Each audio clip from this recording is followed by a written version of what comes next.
Ooh, the 2025 NBA Draft Lottery is tonight in Chicago at 7 p.m. Eastern. It's the 41st Draft Lottery. It'll determine the order of selections of the first 14 picks of the 2025 NBA Draft. So drawings will be conducted to determine the first 4 picks. The drawing uses 14 ping pong balls numbered 1 through 14. If you do the math, that's 1,001 possible combinations when 4 balls are drawn out of 14.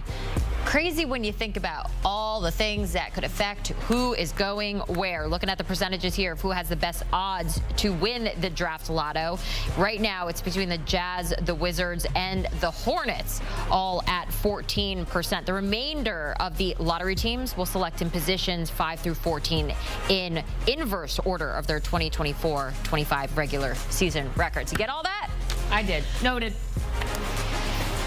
Let's welcome in Kyle Boone and Adam Finkelstein to help break this all down. And when we think about the NBA draft, there's one name that just comes to mind. We all know Cooper Flagg is going to be the #1 draft pick. That's pretty much etched it in the book at this point. Looking at the NBA draft lottery, though, which team would be the best fit for him? Let's go Kyle first. I'm going with the Philadelphia 76ers. Cooper Flagg chose to go to Duke over, a number of programs, including UConn.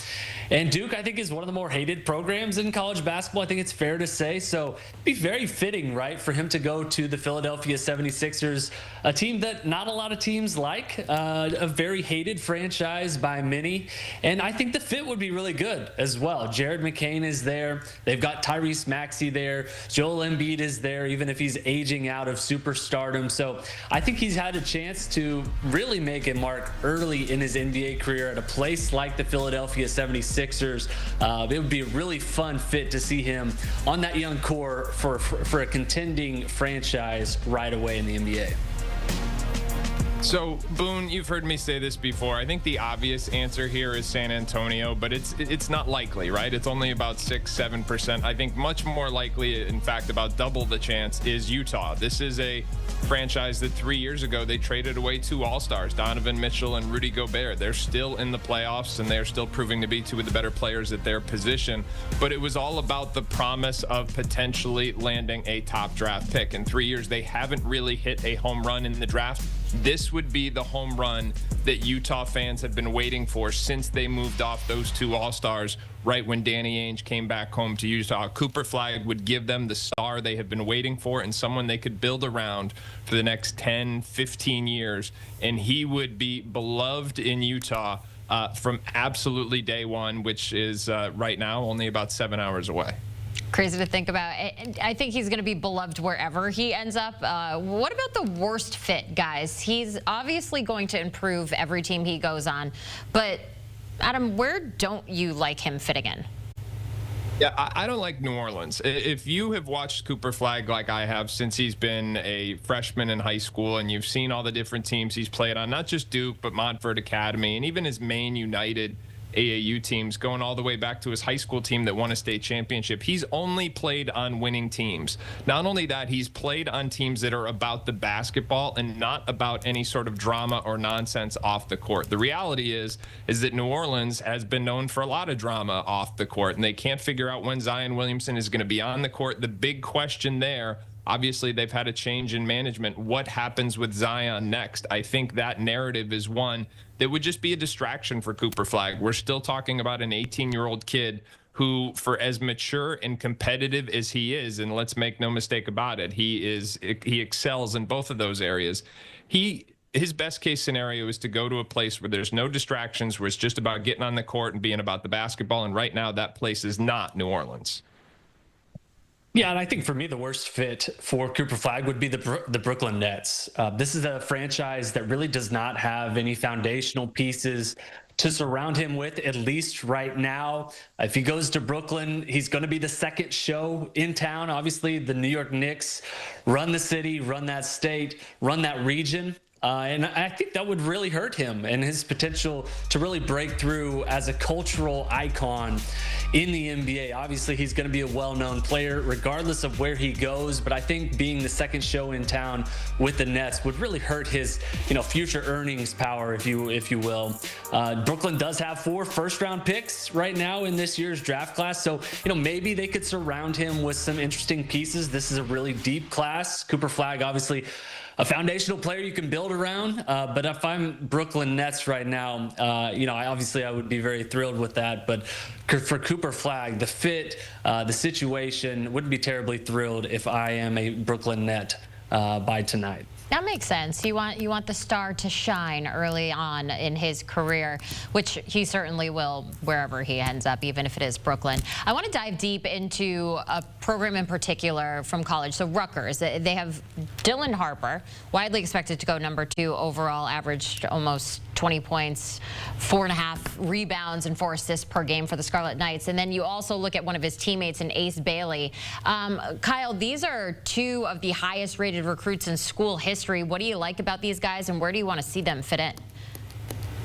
Yeah, I like both of these guys a lot. They're both top 3 on my big board right now. Dylan Harper, a combo guard, the son of Ron Harper, former NBA player, and he plays like it too. He's very poised. He plays with incredible pacing as a lead guard, someone who I think can initiate an offense. He can score it at a high level. He's got really good size for kind of a two-way guard, really competitive on the defensive end as well. I really like that energy that he brings to the table. He had some injuries this past season as a freshman at Rutgers, but I think long-term, he's the second best prospect in this class. You can see got a smooth left-handed shot, good touch around the basket.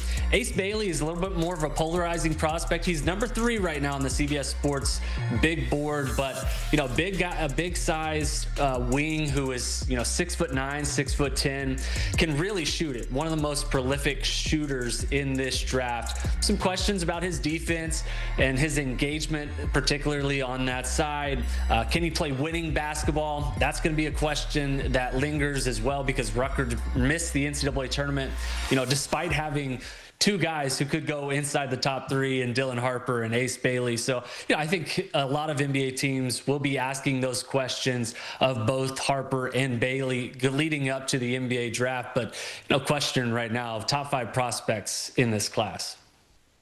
Yeah, the Ace Bailey slander, it's just got to stop. And not that you're doing it, Boone. You still have him at number 3. That's where I have him as well. But there's, I think, just way too many people doubting someone who is a jumbo wing, a high-level athlete, and a tough shot maker. When you have that kind of upside that Ace Bailey does, I think that's the type of projectable long-term asset that in the modern-day NBA could fit. And by fit, I mean be worthy of investment and development just about anywhere. Now, when it comes to fit, let's talk a little bit about Dylan Harper. Dylan Harper is, in my opinion, a very strong, if not lock, candidate to go number 2. Lock may be a bit of an overstatement, but when the ping pong balls fall tonight, everybody's going to be focused on who gets Cooper Flagg at number 1. One of the things that I think is going to be very interesting is who gets number 2. And if I am Dylan Harper and his family, I would be very excited if that landed on the Washington Wizards at number 2. This would be the 2nd consecutive year that the Wizards got 2.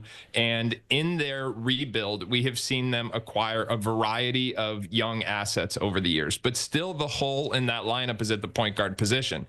Dylan Harper could come in. He could join guys like Bilal Coulibaly and others, take over the point guard position, and then be in a situation where he can step in and grow with a unit from day one. You saw this year at Washington, they were playing the young kids. They were committed to giving them reps and not worried about the implications on the win-loss record. That would be an ideal scenario for Dylan Harper. So I think for him, if the Wizards get number 2, it is a win for the Harper family tonight.